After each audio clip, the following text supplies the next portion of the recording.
aí, Titão? Ô, Silva, ainda bem que você chegou. O Souza me pediu que eu fizesse a medida daquela peça ali. E eu sei que para medir o diâmetro interno, a gente usa um micrômetro interno. Só que eu não sei nem começar. Para medir as partes internas de peças, a gente usa o micrômetro interno. Muito bem, nós vamos dar uma olhada neles, ver os tipos, vamos fazer a leitura. E você em casa, ficou interessado em conhecer isso? Pois bem, então preste bastante atenção, porque esse vai ser o assunto da nossa teleaula de hoje. Na teleaula de hoje você vai conhecer os tipos e usos dos micrômetros internos e vai aprender como fazer a leitura desses instrumentos. Muito bem, a gente só estava esperando você se aprontar. Tudo pronto aí? Pois então fique ligado que a nossa teleaula de hoje já está começando, hein?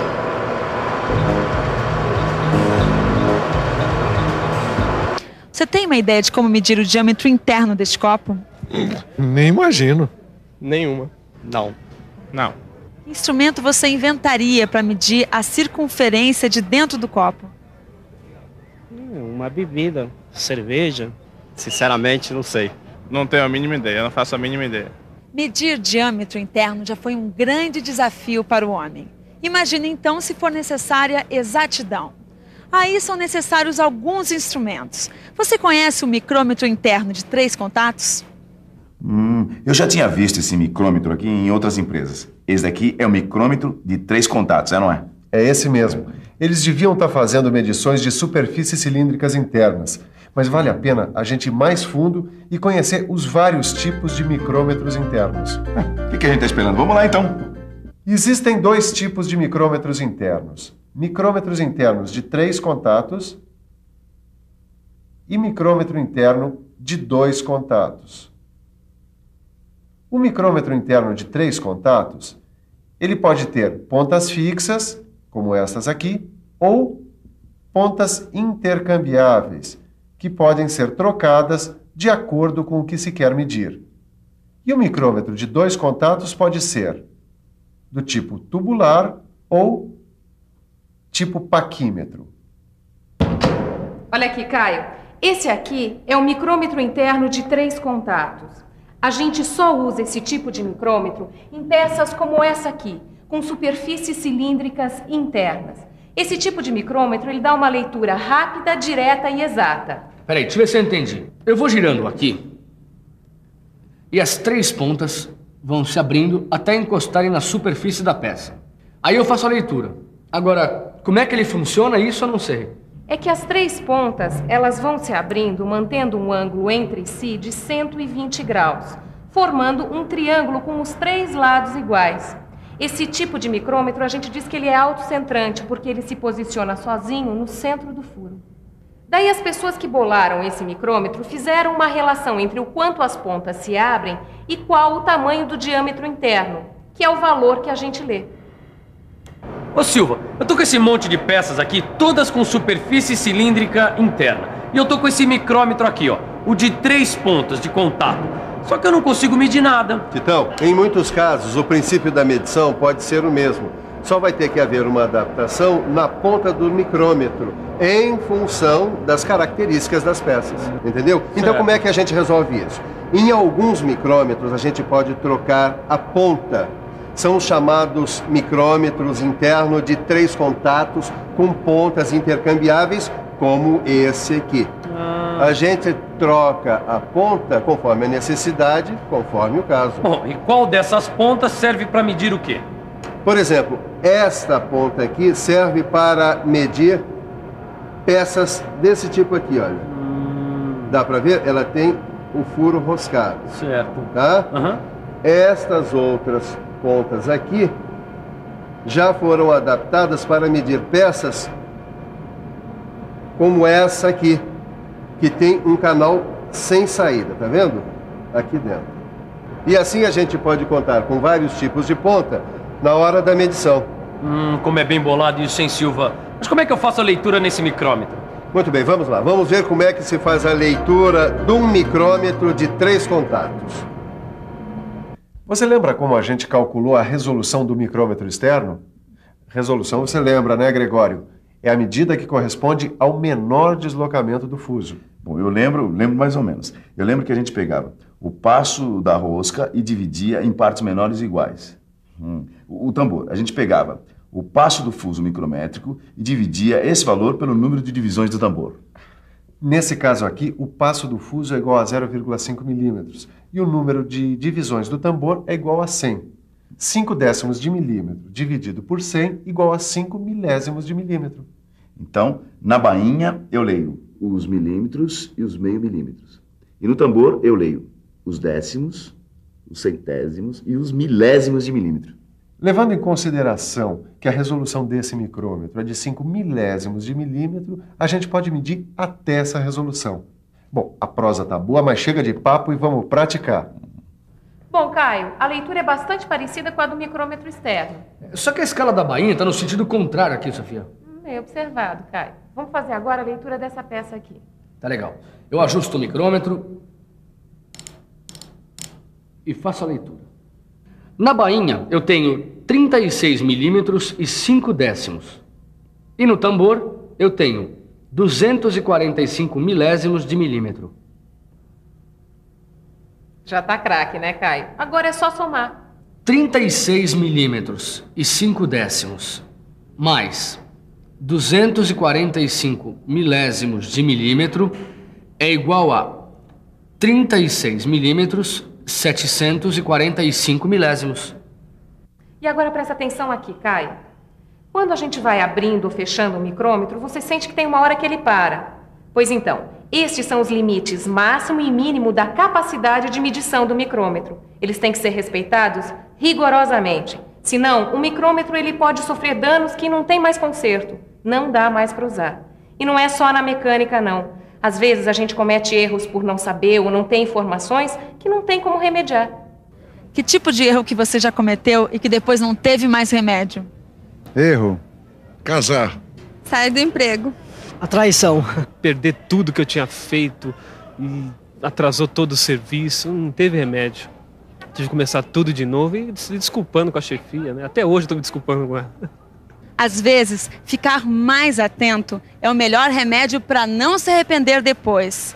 Pedir conselhos, se informar, perguntar, ler o manual do aparelho, se preparar antes de fazer algumas coisas pode evitar perdas importantes e grandes dores de cabeça. Pronto, quebrou, agora quebrou. Não tá quebrado não, seu Tito. Como não, Silva? Cadê as pontas? Alguém passou aqui e quebrou esse Eu acho que esse micrômetro é diferente mesmo. Desculpa, Silva, pode continuar a sua explicação. Muito bem. O micrômetro de 3 contatos a gente já conhece. Agora, Tito, você já viu um micrômetro tubular ou tipo paquímetro? Não, eu acho que não. Pois muito bem, então nós vamos conhecer. Eles são os tipos de micrômetros internos de 2 contatos. Esse aqui é o micrômetro tubular. A medida é a distância entre as duas pontas. E conforme eu vou girando, ele vai aumentando ou diminuindo. Ele é usado nas medições acima de 30 milímetros. E este aqui é o micrômetro tipo paquímetro. O tubular tem esses alongadores para poder fazer medidas maiores. Existem alongadores de 25 a 2.000 milímetros. Esses alongadores podem ser acoplados uns nos outros. Para cada alongador que eu coloco, existe uma variação de 25 milímetros. No micrômetro tipo paquímetro, a medida é a distância entre esses 2 contatos e ele serve para medidas acima de 5 milímetros. E a partir daí, varia de 25 em 25 milímetros. Ananias, sabe o que é? Eu não entendi que situações a gente deve usar o micrômetro tubular. Porque, no meu modo de ver, o micrômetro de 3 contatos dá conta de tudo. Você tem razão, Gregório. O micrômetro de 3 contatos ele é muito versátil e dá para usar ele na maior parte das situações. Mas existem algumas em que o micrômetro tubular é mais indicado. Para medir, por exemplo, esse diâmetro interno aqui, ó. Mas eu tô vendo que você fica mexendo até encaixar e achar uma posição. Existe uma posição certa de medição? Tem, sim. Ele tem que estar bem centralizado. Existem várias posições em que você consegue encaixar o micrômetro. Só que cada uma delas vai te dar uma medida diferente. E aí como é que fica? Mas nesse caso aqui é melhor a gente olhar isso aqui mais de perto. Preste atenção e fique por dentro.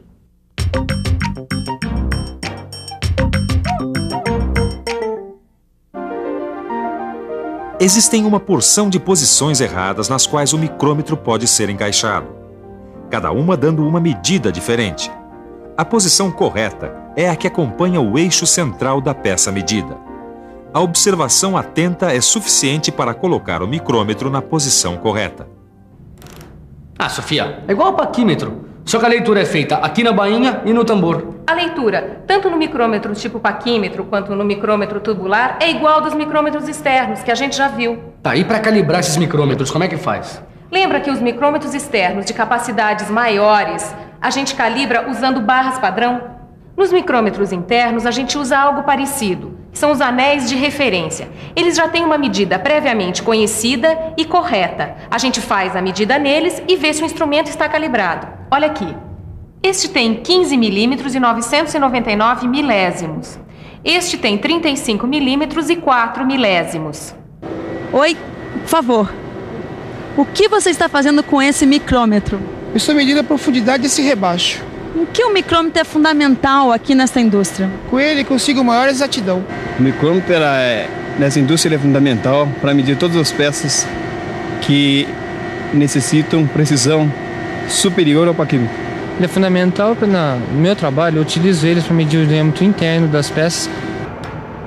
Bom, deu 32 milímetros e 145 milésimos. Tá dentro da tolerância permitida. Muito bem, Tito. Como é que é? Foi muito difícil aprender a usar o micrômetro interno? Olha, não foi não, viu, Silva? Também depois do que eu pelejei para aprender a mexer no micrômetro externo, o interno, eu tirei de letra. Enquanto o nosso amigo aqui tira de letra, que tal a gente dar uma boa olhada no que foi visto, no que nós aprendemos hoje? Chegou a hora da revisão. E atenção, se liga aí que é hora da revisão. Na teleaula de hoje, você aprendeu que os micrômetros internos servem para a medição de partes internas das peças. Conheceu ainda os micrômetros internos de 3 contatos com pontas intercambiáveis e os micrômetros internos de 2 contatos, tubular e do tipo paquímetro. Finalmente viu como se faz a leitura nestes micrômetros e como a calibração é feita através de anéis de referência. E aí, Gregório, deu para ter uma boa noção dos micrômetros? Se deu. Aliás, Ananias, eu não sei como te agradecer. Eu fico lá parado na administração, isolado, vou agora descer mais para a linha. É isso mesmo, chegou a hora de ensinar o teu pessoal e de praticar bastante. Não, eu já estou até esquematizando um jeito disso. Você sabe que eu tive pensando, você podia passar lá de vez em quando para fazer uma supervisão e ver se eu estou fazendo tudo certo. Do meu lado, pode ficar tranquilo que eu vou continuar praticando. É isso aí. E você também pode praticar no seu livro de estudos resolvendo os exercícios. As respostas estão no final do livro, na chave de respostas. Bom, hoje a gente encerrou uma série de aulas sobre o micrômetro. Na próxima teleaula, nós vamos estudar os blocos padrão. Bons estudos! Tchau! Tchau!